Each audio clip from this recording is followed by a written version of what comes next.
गुरुजी राधे राधे। गुरुजी मैं नोएडा से आया हूँ, जितेंद्र झा नाम है हमारा, और हमारी पत्नी भी आई है साथ में। गुरुजी यूट्यूब पे हमारी पत्नी आपको बराबर देखती है और मैं भी कभी कदार देखता हूँ, गलत नहीं है, कभी कदार देखता हूँ। तो गुरुजी देखिए आज की वीडियो में पंडाल में आकर पति कहता है गुरुजी से कि गुरुजी मेरी पत्नी शक करती है। पति पत्नी का झगड़ा सुनकर महाराज जी भी चौंक गए। आओ चलो देखते हैं वीडियो में। वीडियो काफी इंटरेस्टिंग है, वीडियो को अंत तक जरूर देखें। दोस्तों वीडियो अगर अच्छा लगे तो लाइक करें, चैनल पर जो नए हैं चैनल को सब्सक्राइब करें। आओ चलो स्टार्ट करते हैं वीडियो को बिना किसी देरी के। हम दोनों में मिसअंडरस्टैंडिंग टाइप का हो चुका है और मैं तकरीबन 3-4 महीने से बहुत परेशान हूँ। कभी कदार दोनों इंसान अपने आप को लगता है जो मैं कुछ कर लूँ तो कभी मैं कुछ कर लूँ। उनका कहना ये है जो आपका किसी के साथ अफेयर है। आपका? हाँ मेरा, लेकिन ऐसा कुछ नहीं। कहाँ पत्नी आपकी? ये साथ में आई गुरुजी। बात कराओ, पत्नी कहाँ है? ले आओ इनकी पत्नी। अंशु थोड़ा आइएगा। क्या नाम है? अंशु झा। अंशु? हाँ अंशु जी हाजिर हों। कहाँ है अंशु? ये पीछे बैठी हुई है। मैं अभी जस्ट आया हूँ नोएडा से, तो आपका लरबार लगा हुआ था। कहाँ अंशु? हाथ उठाएं। हाँ अंशु आयुष बुला दो बालक है हमारे। जल्दी लेके आओ, इस तरफ से आ जाना। जल्दी जाओ। तो ये ऐसा लगता है जो मतलब बड़ा बेचैनी हो जाती है कभी कदार। चलो बात करके समझाए। कहाँ? हाथ उठाओ अंशु जी।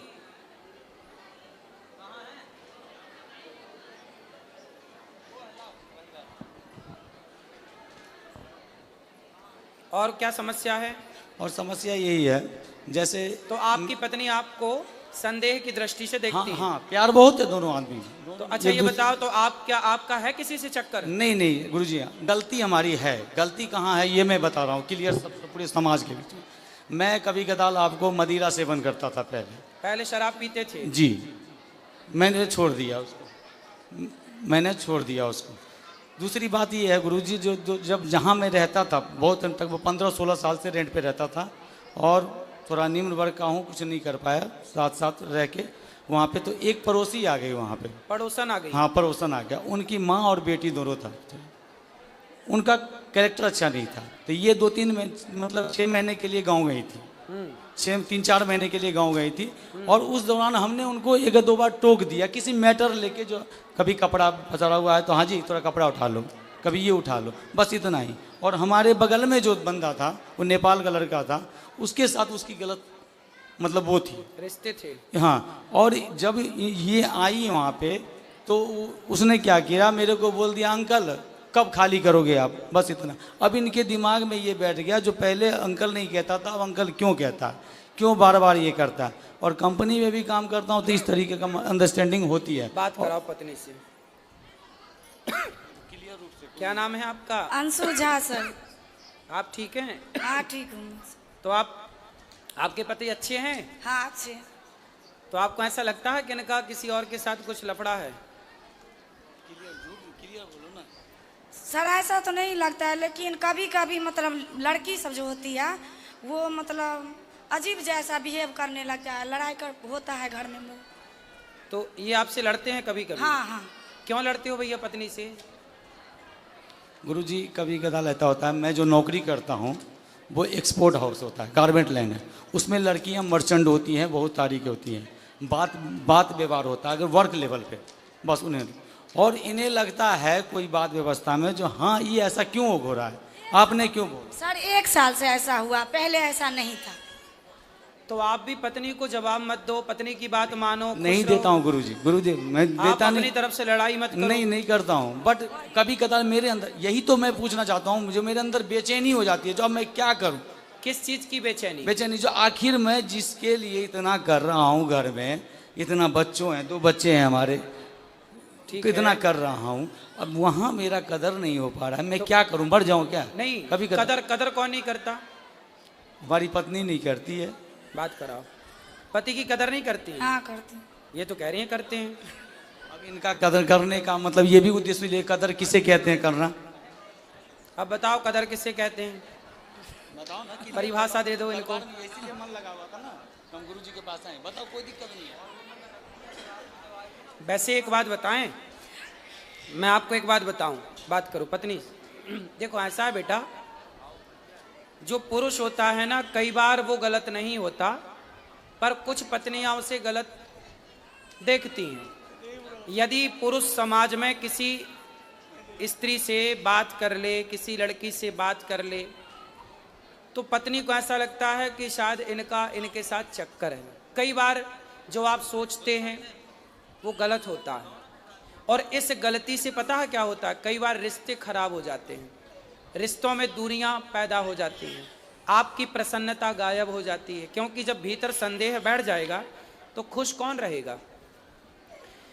लेकिन आप कई बार जो सोचती हो वो गलत होता है, इसलिए सोचो मत। यदि आप अपनी आंखों से देख लो, यदि आपने ठोस प्रमाण इकट्ठे कर लिए, तो आप बिल्कुल कहो कि हाँ ये व्यक्ति गलत है। पर जब आपने देखा नहीं, किसी के मुंह से सुना नहीं, कोई ठोस सबूत नहीं है आपके पास, फिर आरोप लगाना गलत है। ठीक है। और दूसरा आप पति की इज्जत, देखो पति, पहले ये बताओ कि आपके पति आपका सम्मान, आपकी इज्जत करते हैं कि नहीं? हाँ करते हैं सर। तो आपको भी करना चाहिए कि नहीं? मैं भी करती हूँ, लेकिन 1 साल से ऐसा हुआ, पहले ऐसा तो नहीं। 1 साल से अब आप इज्जत नहीं करती? नहीं, 1 साल से मतलब लड़ाई झगड़ा थोड़ा ज्यादा हो। नहीं, लड़ाई झगड़ा जब आप शक करोगी, संदेह करोगी, संदेह की भावना रखोगी, तो लड़ाई तो होनी है। अब आप संदेह क्यों करना? इसलिए आप समझदार हैं, पढ़े लिखे हैं, बच्चे समझदार हो रहे हैं, बच्चे सब समझेंगे बहुत जल्दी से इन चीज़ों को। इसलिए आप दोनों बड़े प्रेम से रहो।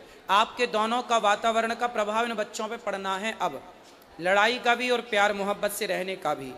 इसलिए संदेह त्याग दीजिए और पति का सम्मान करना चाहिए। देखो आदमी दिन भर बाहर रहता है, कमाता है, पैसा कमाता है, दिन भर तपता है, थकता है, किसके लिए करता है? कि हमारी पत्नी खुश रहे, हमारे बच्चे खुश रहें। घर में बैठ जाएगा तो कैसे दाल रोटी चलेगी, कैसे बिजली का बिल देगा?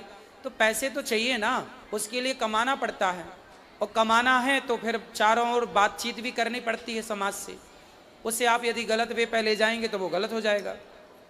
इसलिए अपने पति का सम्मान करना चाहिए। पति का सारी दुनिया अपमान करे चलेगा, पत्नी का सारी दुनिया अपमान करे चलेगा, पर पत्नी सम्मान करे और पति सम्मान करे तो लोग जीते हैं, खुश रह के जीते हैं, कि हमें किसी की जरूरत नहीं है।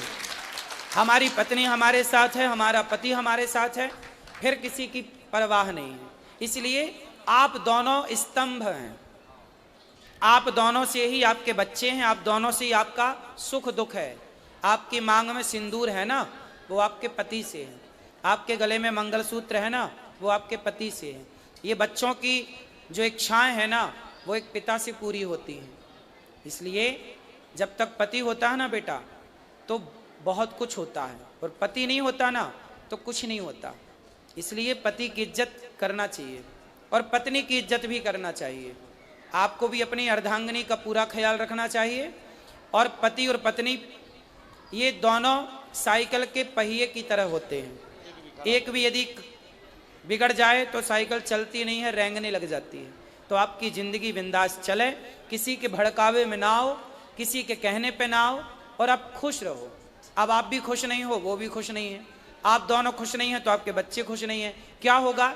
धीरे धीरे आपके अंदर एक चिड़चिड़ापन पैदा हो जाएगा, इनके अंदर होगा, धीरे धीरे वो लड़ाई झगड़े में बदल जाएगा, फिर बच्चे उस माहौल में रह के वो दुखी हो जाएंगे, पूरा घर बर्बाद हो जाएगा।